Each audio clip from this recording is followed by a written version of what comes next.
escondida nessa instituição. Ela pode ser usada como uma medida preventiva para reduzir temporariamente o estado de portador e a transmissão de meningococos, antes da proteção conferida pela vacina ser alcançada.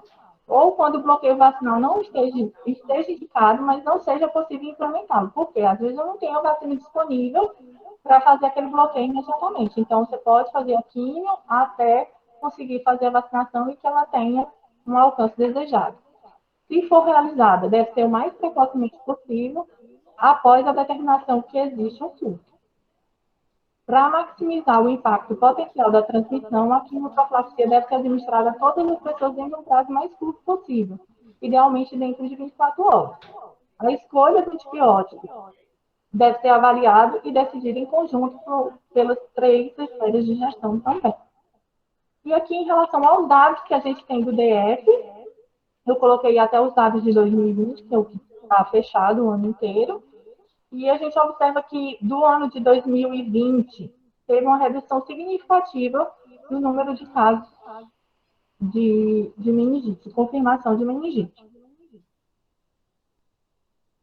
Em relação à etiologia, se preocupa mais ainda o ano de 2020. Em 2020, a gente só teve 3 casos confirmados de doença meningocócica. Será que a gente só teve 3 casos mesmo de doença meningocócica ou tem alguma subnotificação?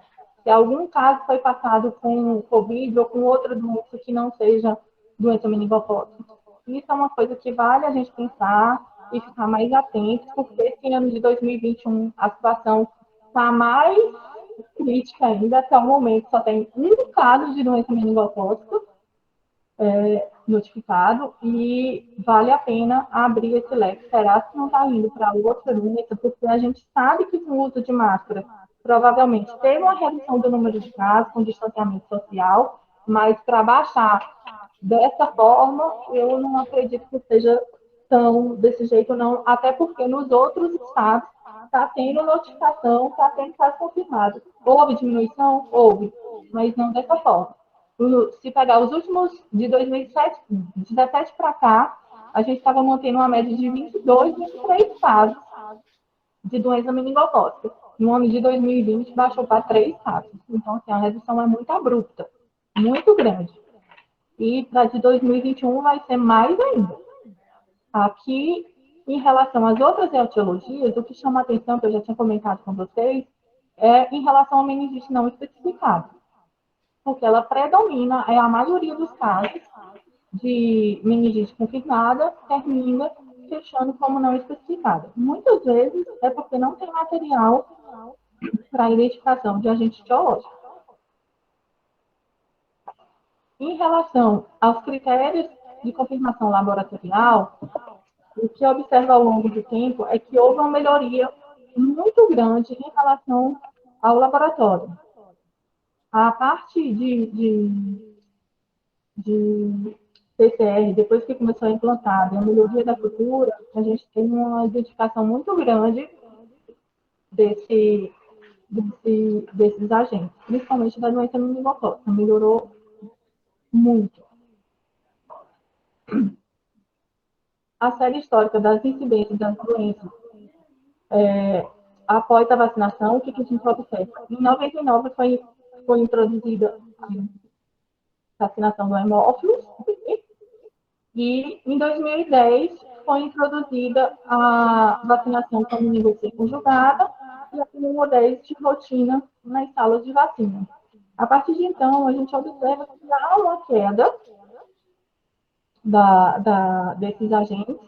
E aqui em 2019, a gente chama atenção a subidinha do hemófilos, que foi justamente o período que ocorreu o desabastecimento da vacina.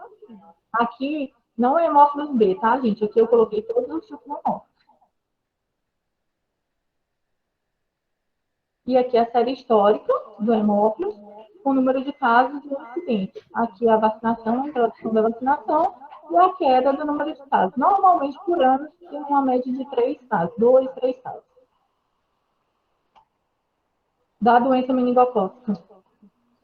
Aqui o número de casos, aqui a introdução da vacina, aqui em menores de 1 ano. A partir de então, teve um impacto muito grande, principalmente nessa faixa etária, ocorrendo uma diminuição dos casos de uma forma geral. E se a gente for selecionar principalmente por faixa etária, a gente observa que menor de 1 ano é bem significativo a redução do número de casos. E em 2020, praticamente, está aqui, mas é porque foi tão baixo que não conseguiu visualizar aqui no gráfico o número de casos. Eu separei aqui de 2010 só para ficar mais fácil de visualizar os dados em relação a doenças opostas. Em 2010, a gente tinha mais de 40 casos de doenças confirmadas e ele foi decaindo, e a partir de 2015 para frente, ele deu uma subidinha novamente, que a partir de então, aqui a gente começou a observar uma mudança de faixa etária, e aqui ele tem uma estabilização, mais ou menos, do número de casos por volta de 20 casos ano. Em 2020, é que tem uma redução significativa, que eu não sei se ela realmente é uma redução real ou uma subnotificação. Em relação ao sorogrupo, o que a gente observa ao longo dos anos? Em 2010, a maioria dos casos, 30 casos, era não identificado. Por quê? Porque não tinha material. O caso era encerrado clinicamente. A partir de 2015 para cá, com a implantação do PCR e a melhoria dos critérios e melhora de coleta de material por parte da equipe assistencial, houve condições de fazer uma identificação melhor desses sorogrupos. De 2017 a 2019, é bem claro o predomínio do sorogrupo C. Em 2020, como só teve 3 casos, não tem como a gente saber qual foi o predominante, porque tem 3 sorogrupos identificados, um em cada caso, então fica mais complicado aqui de saber realmente se é o C ou se é o outro que está aumentando ou não.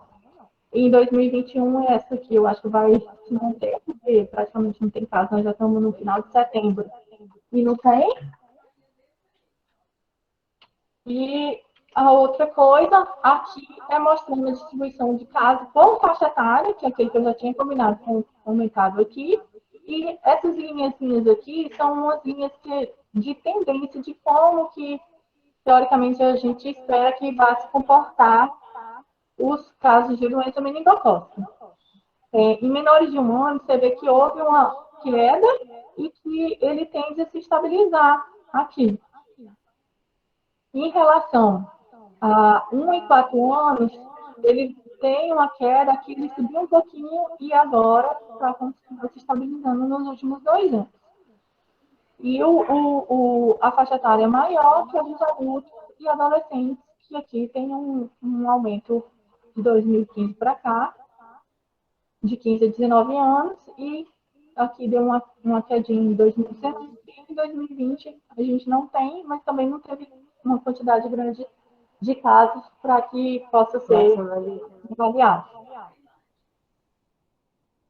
Aqui é o mesmo gráfico, só que sem a linha de tendência, e mostrando que em 2020 a gente teve casos em mais de 30 anos e em 20 a 29 anos, praticamente só adultos.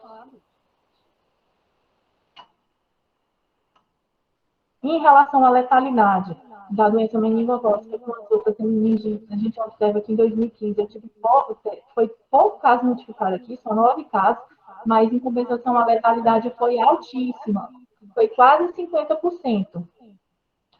E isso reflete o quê? Assistência, basicamente.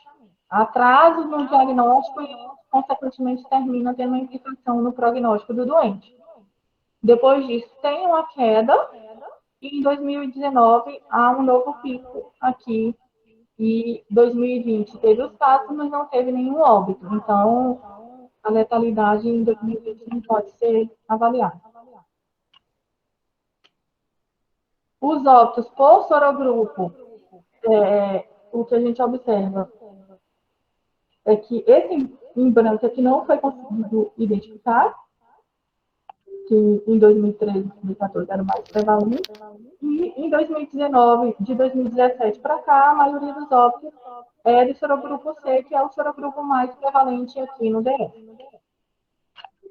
É isso. Se tiver alguma dúvida, pode ir falando que a gente vai tentando Aí está.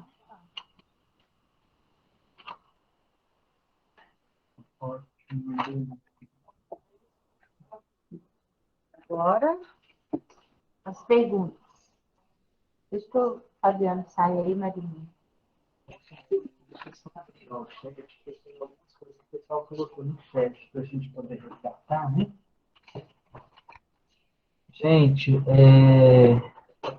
excelente apresentação do Marília. Eu acho que a gente pode até aproveitar depois. Eu vou pedir a Claudinha para editar para a gente.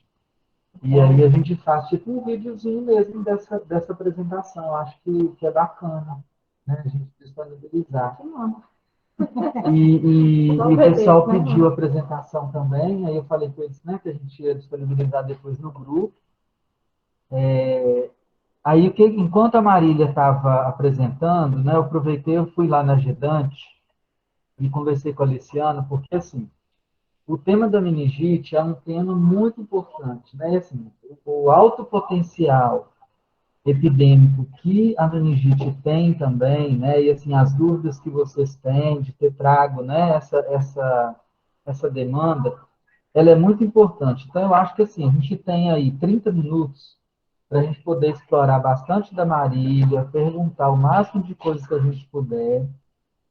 E aí nós vamos deixar a nossa apresentação das violências como a próxima pauta nossa, da nossa próxima reunião, para a gente conseguir aprofundar um pouco mais, né, nesse tema.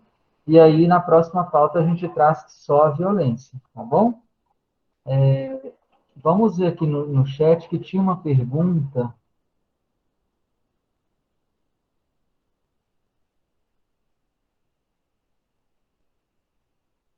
Alguém tinha perguntado sobre.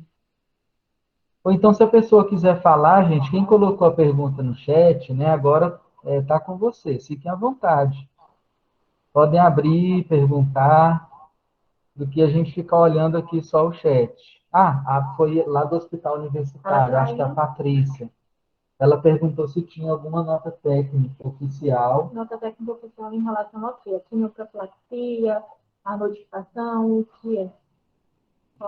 Então tem várias, né? Não, em relação à quimioprofilaxia, tem nota técnica sim. Ela é de 2017, eu não atualizei porque não teve atualização, não mudou nada. Então, Vale a mesma vale coisa, a mesma né? coisa. Uhum. Tem essa nota da quimio, e se ela não tem, eu posso encaminhar, mas eu acredito que todas as regiões de saúde devam ter. Ela Certo. saiu, né? A HUB saiu. Gente, qual as dúvidas que vocês têm, né? Assim, depois dessa explanação, eu acho que assim, da notificação principalmente, do controle, né?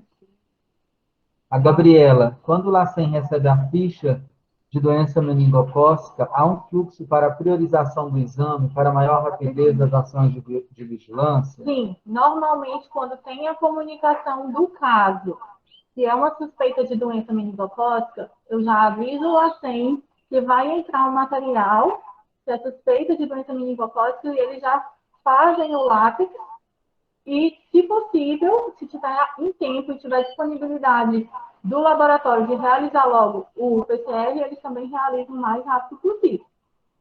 Mas, Marília, na suspensão de doença meningocócica, já pode começar Mas a na iniciar, suspeita né? de doença meningocócica, se o paciente já tem um quadro clínico com peteca ou equimose, eu já estou autorizada a fazer quimioprofilaxia, independente do resultado laboratorial. Ou uma resposta rápida, que é do laboratório local, é a bacterioscopia. Eu não tenho peteca, mas eu tenho uma bacterioscopia, que ela vem lá, é liberada com um diplococco gram-negativo, também estou autorizada a fazer a quimioprofilaxia, independente do resultado da cultura e do PCR. E também já pode ir adiantando, né, Marília? Já ver os contatos. Agora, quando a gente fala da importância né? da investigação, é justamente isso.